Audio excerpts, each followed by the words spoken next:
Open heart, open mind. Hello, everyone. Once again, I welcome you to the Satwa channel, an online official platform of the Satwa project. So, thank you for joining us once again. As usual, before we start our program, let us thank Brother Ray, who is managing all the technical things behind the scene. So, Brother Ray, would you please come on the screen to say hello to everyone? Hello everyone, thank you for joining us. Please help us by giving us a like and share this video. If you are watching this on YouTube, do subscribe to our channel. Now back to you. Thank you, Brother Ray. So, today we are going to have a Dharma talk and meditation session, which will be guided by Myung An Sonim. The talk is entitled as Taming Your Monkey Mind. Don't let your thought control you. Sitting quietly at home, spreading love and kindness all around the globe. So before we start the session, let me introduce you to our today's speaker, who is Myung-An Sunim. He is a Zen monk, Kwan School of Zen, advisor of the Sattva project. Myung-An Sunim, usually called Sunim, was born to a Chinese family in Malaysia in 1959. He received his education in the UK, culminating with an MBA and worked in finance. Sunim met his teacher, Zen master Seung Shan, in 1992. He became a monk in 1997 and spent the subsequent 16 years in Korea on intensive Zen retreats. He received Inca, the authority to lead retreats and teach Kong An in 2015. Sunim has covered 30 years of meditation experience and teaches in Penang and internationally. His teaching approach combines the wisdom of the ancient teachers with the science of meditation to arrive at ways of practice that are well studied to our contemporary lifestyle.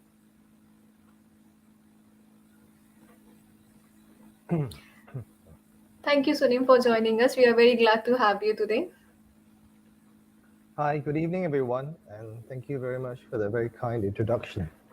So tonight, before we do the talk on the monkey mind and how you can train yourself not to let your thoughts control you, let's do a little bit of meditation. So I'll guide you through this meditation. And first, let's begin by finding an upright, relaxed, but alert posture. You can be sitting or even lying down. Close your eyes, or if you like to keep your eyes open them slightly and gaze downwards with a soft focus. Now, since the topic of tonight's talk is not letting your monkey mind control you, let's see if we can practice a bit of this in our meditation. So start to feel your breath, the sensation of your body breathing. See if you can feel it as you breathe in and breathe out. Where do you feel your breath? Maybe in the lower belly, your chest, in the back of your throat, or your nostrils. Wherever it is, allow your awareness to rest there and see if you can continue to be aware of the sensation of breathing. Don't have to think about it, just feel it.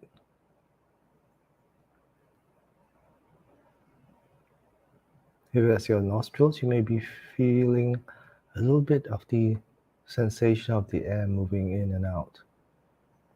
Or if it's at your lower belly, the sensation of your lower belly rising and falling.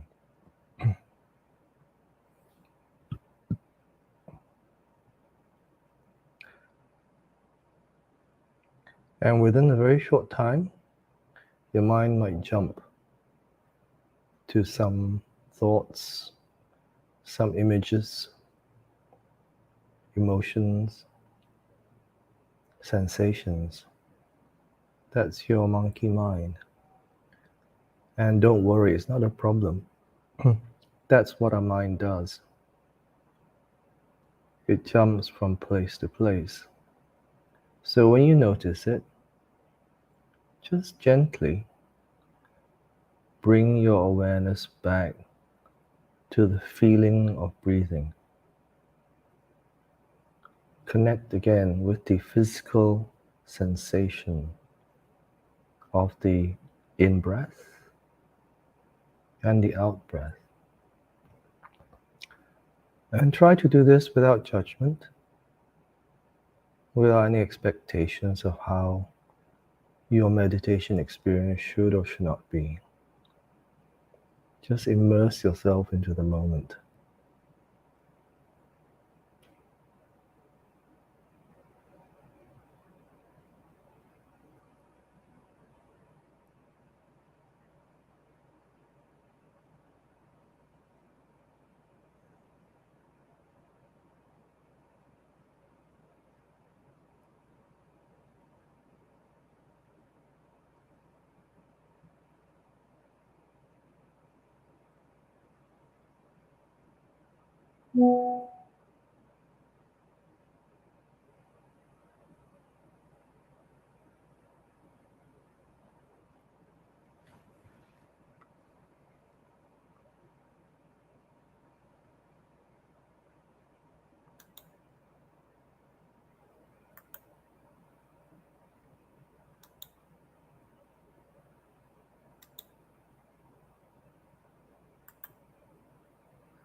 Doesn't matter how many times your mind wanders or gets distracted, just guide yourself gently back to the feeling of your body breathing. Come back again and again.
So, as we come to the close of this meditation practice, see if you can bring yourself to your awareness of your breath in the course of your daily activities, and it will help to ground you, especially when your thoughts seem to be everywhere all at once. See if you can feel for your breath. You can even put your hand on where you feel your breath most strongly, maybe your lower belly or your chest. And then bring yourself back to the present moment. When you're ready, start to open your eyes and bring your attention back to the room again. And thank you very much for your practice tonight. So this next section, we're going to talk about the monkey mind and how you can kind of train yourself so that all these thoughts that are going through your head, maybe a million miles a minute, don't take over your life. So the Buddha actually coined this term, monkey mind, because he was very aware, I think, of the nature of our thoughts and how we are naturally. And if you're not aware of it, you don't really think you have your thoughts jumping all over the place all the time. But when you sit down and try to meditate, say even for 5 minutes, then you will see your mind seems to have a life of its own. It goes everywhere and you can't control it. So usually people who are beginning meditation will say, I can't meditate. It's too difficult. My mind doesn't want to settle down. But that's just noticing how your mind actually is in reality. So many years ago, a group of students from some of the top universities in America came to Korea for a trip. They were like from Harvard, Yale, or Stanford. I can't remember which. And they visited our temple in Korea to learn, to get some authentic meditation teaching. So one of our Zen masters gave them a short talk and taught them how to meditate. So he taught them a very simple technique, counting your breath. So, very simple. Everybody knows this. Breathe in, and as you breathe out, you count 1. Breathe in, breathe out, count 2. And then go all the way to 10, and then start again. Okay? That's all. So he said, everyone understand that? And everybody's like, yeah. I mean, they're the smartest students probably in America and probably the top 1% in the whole world. So they were like, yeah, of course we understand. You think we're stupid? So anyway, he started the meditation and then they sat. And he said they sat very well. They sat very still, not moving at all. No one moved. I guess, being American kids, they're also very competitive. So they didn't want to be the ones who showed that they couldn't do it. So then 10 minutes ended, and then he gave the signal to end the meditation, and everybody went, So then he looked around the room, every one of them said, okay, that is a very simple meditation. So I just want to ask you, was anyone able to get straight through to the count of 10 without their mind being distracted?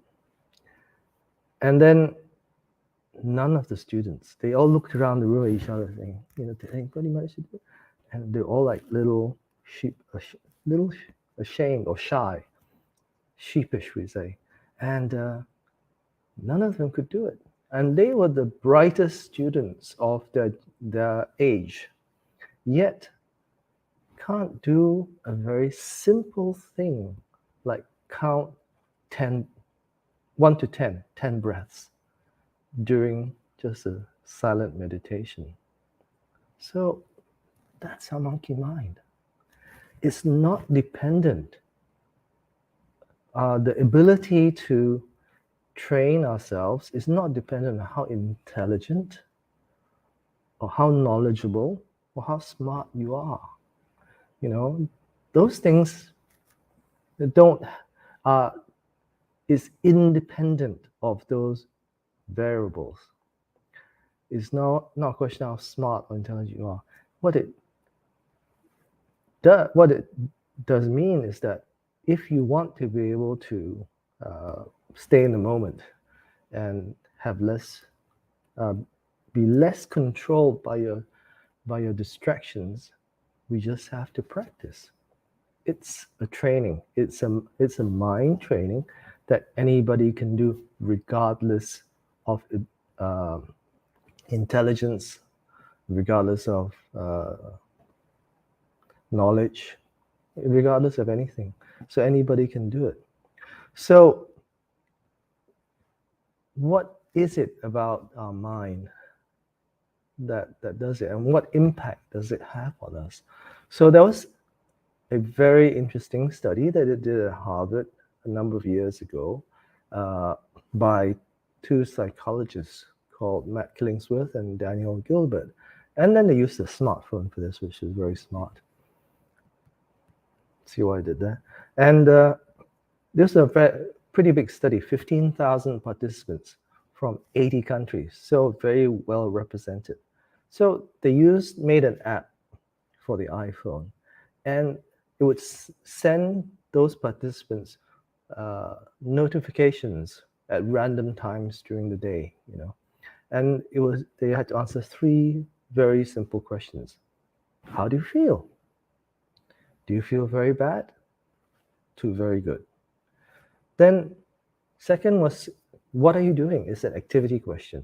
22 different kinds of activities: eating, working, watching TV, etc. And then finally, a mind wandering question. Are you thinking about something other than what you're doing right now? That means when you're watching TV, are you thinking about what am I going to get from the fridge to eat next? You know, are you thinking of something else? Or are you thinking, uh, what is my boyfriend or girlfriend doing right now when I'm watching TV? Okay. So if you're thinking of something else, then your mind is wandering. So they got 650,000 responses, which is a lot of data. And what did they find?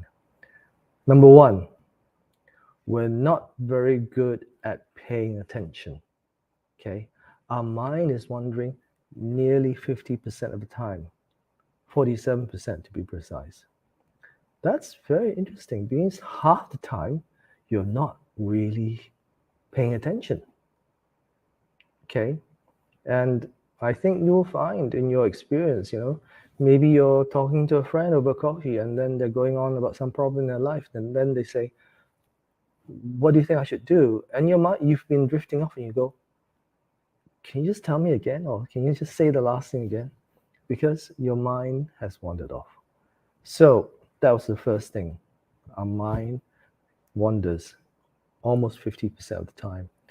And second thing is that when our mind wanders, we are unhappier than when we are in the present moment. That means if we allow our minds to wander to jump around like a monkey, we are likely to be less happier than if we try to be paying attention in the moment to whatever we're doing in that particular moment. So From that, the data is pretty clear. If you want to be happier, train yourself to stay in the present moment. But as we know from that, even that short meditation earlier, it's not easy. Okay? And that is the whole point. It's true that it's not easy, but you can train yourself to be more present, to be more aware. So they did some experiments on some Tibetan monks a number of years ago. They put lots of electrodes on their heads and put them through a functional MRI. And then they got them to meditate and all that. And what they found was that even when, because they had so many hours of practice, I don't know, 10,000, 20,000, 30,000, maybe 100,000 hours of meditation practice over their lifetime, even when they weren't meditating, they had this meta awareness, which means awareness of yourself and your surroundings. Very, very much higher level of meta awareness than those people that don't meditate. Okay. So one of the problems that happens when we let our mind jump around like a monkey is that we tend to believe the thoughts that come into our head. Okay. First of all, we believe that we are our thoughts. That's one delusion, we say, that we are our thoughts. Thoughts are just thoughts. They are just momentary impulses or momentary electrical charges, basically, that go through your brain. But sometimes we believe that we are our thoughts. Like if you've made a stupid mistake and you go, God, I'm so stupid. I'm really stupid. But actually, you're not stupid. It was just that one thing you did was a little stupid. You did a stupid action. So we associate ourselves with our thinking. And not only that, we associate ourselves. We believe that what we think about other people and other things to be true. Our thoughts are true. That's why in this world we have so much conflict, because each side believes that they are living the truth is the truth. What they're saying is the truth. The other side is lying. So we're seeing a lot of that in this world nowadays. So when we believe in our thoughts blindly, without discerning which thoughts are actually valid, because some are, it's not that every thought is invalid, and those which are kind of like a fantasy, then we are at their mercy. They can cause us suffering. They control us, basically. When you're not aware of your thinking, your thoughts basically control you and take over your life. But if you are aware of your thoughts, then you have some space in which to respond, whether or not to follow those thoughts or not. Thinking is part of what we have to do. We have to think. Like, how do you get from Penang to Ipoh? You have to figure it out. You have to use. So there's clear thinking, and there's also this kind of unhelpful, or some people may call it unwholesome thinking, which makes you suffer or also cause other people to suffer. So a number of years ago, there was one woman came to a temple in Korea to do a 3-month retreat. Now, it was very hard for her to take time off and all that. So this 3 months was very precious to her. So she wanted to practice very hard. So the Zen master said, well, you can, if you really want to practice hard, you on top of the usual schedule, which is already quite demanding, like we practice about 10 hours a day, you can add 1,000 prostrations every day. So, she's a very kind of energetic kind of person. So she said, yeah, I'll do it. So also do it, part of the 1,000 bows at midnight. So this is part of the practice. So she would wake up at 12 o'clock. So in during retreats, we'd sleep 6 hours. So 9 to 3. Go to sleep, lights out at 9, which means you end up probably going to sleep at 9:15, 9:30, and then wake up at 3. So she would wake up at 12, uh, go from her woman's dormitory to the Dharma room, the meditation room, and then do like 400 bows, which would take about an hour or so. And then 400 prostrations, full prostrations. And then go back and then sleep for another hour and a half or so until 3 o'clock wake up. So she started doing this. This is in winter. So at nighttime it's very, very dark and also pretty cold. So she was a little scared because she was alone by herself, walking across the temple from one building to another building. It's dark, very quiet, a little spooky maybe, So when she went to the Dharma room, she started to bow. First few nights were okay. Then on the fourth or fifth night, as she was bowing, she heard a very strange noise like and then like she got a shock. So she thought there was some ghost or some demon in the dark. So she turned around, like almost afraid to look, but couldn't see anyone in the Dharma room. Then the noise stopped. Then she already heart is starting to pound harder. She bowed faster this time, so she would finish. And then she finished and there was no more sound. So she sort of very quickly got her stuff and then put on her clothes, warm clothes to walk outside, and then went back to the room. So the next night she practiced. Again, in the middle of bowing, she heard this. And then she began to get scared. She thought, there must be some demon trying to stop me. So she was like, finish this and then let go so the demon won't get me.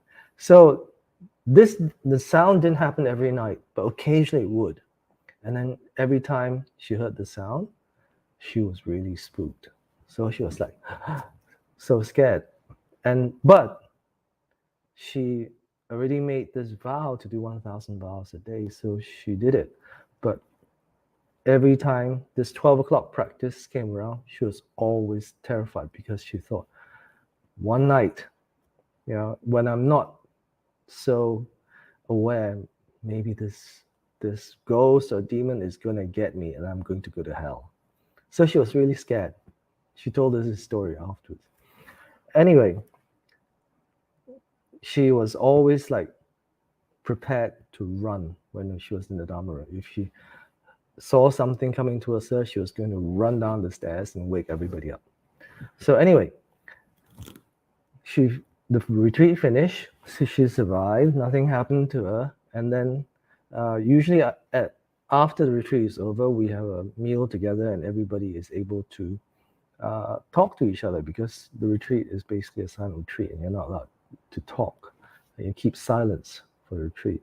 So she was talking to some friends, and after a while, one of the young monks came over to her and said, "Oh, you're doing this midnight practice at night?" And she said, "Yeah." He said, "Wow, that's really wonderful." And she said, "Oh, yeah, thank you." And then he said, "Well, I hope I didn't disturb your midnight practice." Then she went, "What? What do you mean?"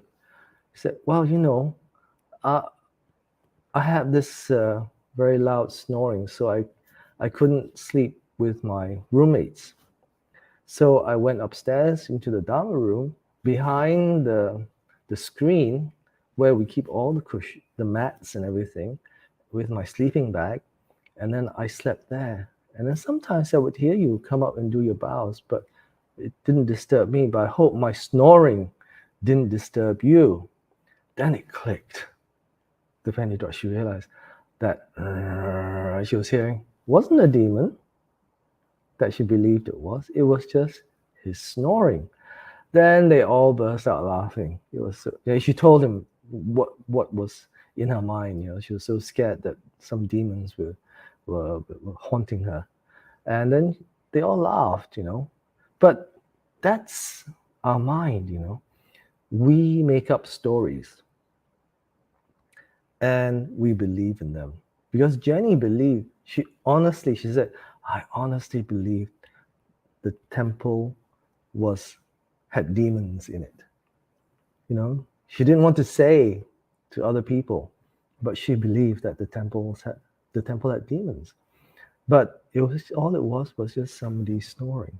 So we believe our thoughts, whether they are real or not.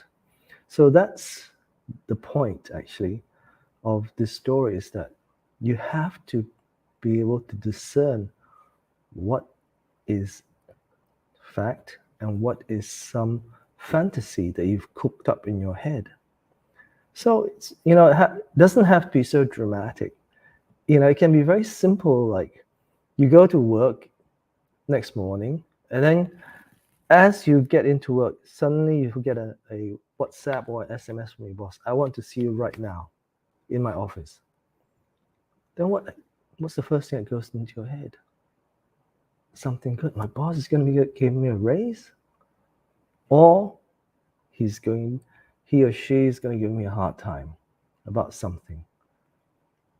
But my guess is whatever thought, what you believe that your boss is going to talk to you about, uh, probably is nothing like what he or she actually talks to you about when you get into his or her room.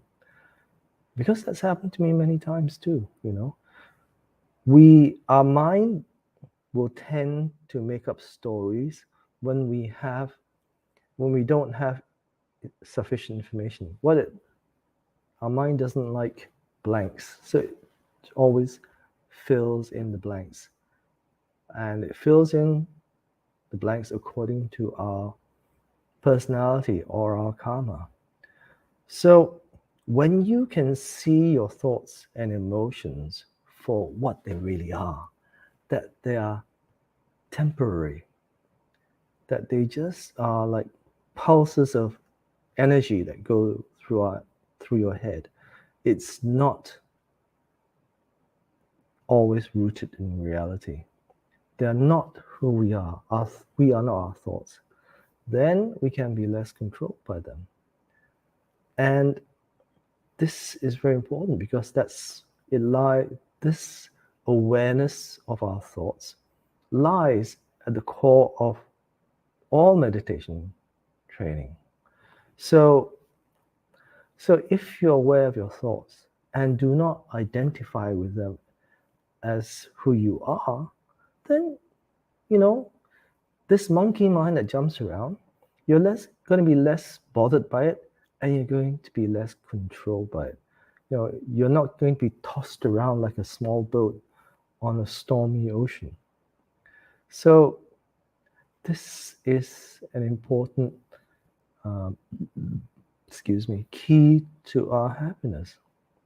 So this will also help us cultivate our meta awareness, and this awareness of ourselves and all our surroundings can be strengthened through simple meditation practice. So to just recap, all you have to do is practice very simple practice of mindfulness or meditation, and you will start to develop a greater awareness of your thoughts, your emotions, your sensations, and then you will see things and your experiences more clearly for what they are or what they are not, and not be so hijacked by them. And that will contribute to your happiness. So, um, yeah, that's what I'd like to say about our monkey mind and how not to be controlled by our thoughts. So that's it for me. Thank you for listening. And if you have any questions, please ask. If not, that's the end of the talk.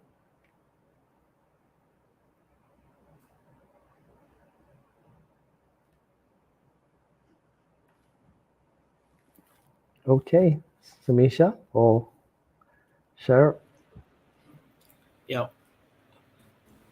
thank you, Sunim, for a very enlightening talk and short guided meditation.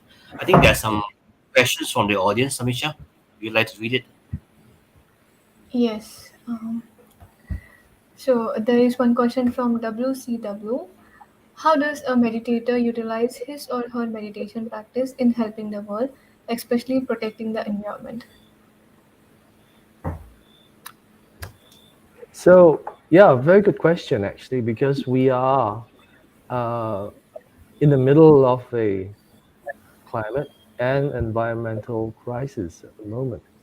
So, if we want to have a uh, healthy planet where we can survive, because we all live in the same environment, then we need to take care of it. So, how do you use your meditation practice in helping the world? So, I think there is a very, very there is very good advice from the Dalai Lama, and he calls this wise selfishness. Okay, usually when you think about selfishness, it's not wise. But what wise selfishness means is helping and taking care of others. Because when we do that, we are actually helping ourselves. And the reason for this is very clear. We are all interdependent, or everything is interdependent. We depend on others, and others depend on us for survival, for health, yeah, to thrive. And is this solitary, uh, self-sufficient, independent being. We we cannot survive like that. So we help each other to survive and to thrive. So if we take care of others and the environment that we live, that is a way to use our meditation, meditative awareness. Because if you're aware of your surroundings, you're also connected with them. You're aware of this interdependence of all things. That means we are interdependent with nature, with all the animals that live in this nature, and with all other human beings. So, this wise selfishness, where we take care of others, because that will also benefit us, is one way that we can approach. And not only this, but the other thing that the Dalai Lama advises us to have is warm-heartedness. That means, kindness, compassion, generosity towards others. These are actually human attributes. That's what it is to be human. Is not to kind of try to kill each other, which unfortunately in many parts of the world humans are trying to do to each other. But this warm-heartedness, if we had this kind of compassion and wise selfishness for others and warm-heartedness, we wouldn't have to worry about war. War wouldn't exist at all. but unfortunately we don't. So that's why we have conflict. So yeah, so what you can do is see how you can help uh, others and help this world in your particular situation, because everybody's situation is different. You know, you all live in different countries, or you know, even your community is different. So whatever you can do to help your community to take care of the environment in which you live in, and also not to, on a personal level, not to contribute towards environmental and climate damage, then you know that's how we can move forward. Okay. Thank you. Thank you, Sunim. I have one Next question, Sunim. question. I have one question, Sunim. It seems there are some Some technical meditators. issues. Sunim, can you hear me? Sunim, can you hear me? Yeah. Yeah. Can Uh, I can now? Yeah. okay. Yeah. I have one question that some meditators tend to be like, I want to go to retreat. I want to search for spiritual enlightenment without engaging himself or herself with the society. So there's a term called spiritual bypass. No? We Yeah. tend to avoid reality issues and come to our inner space just for peace and bliss. So how do we avoid this problem from arising?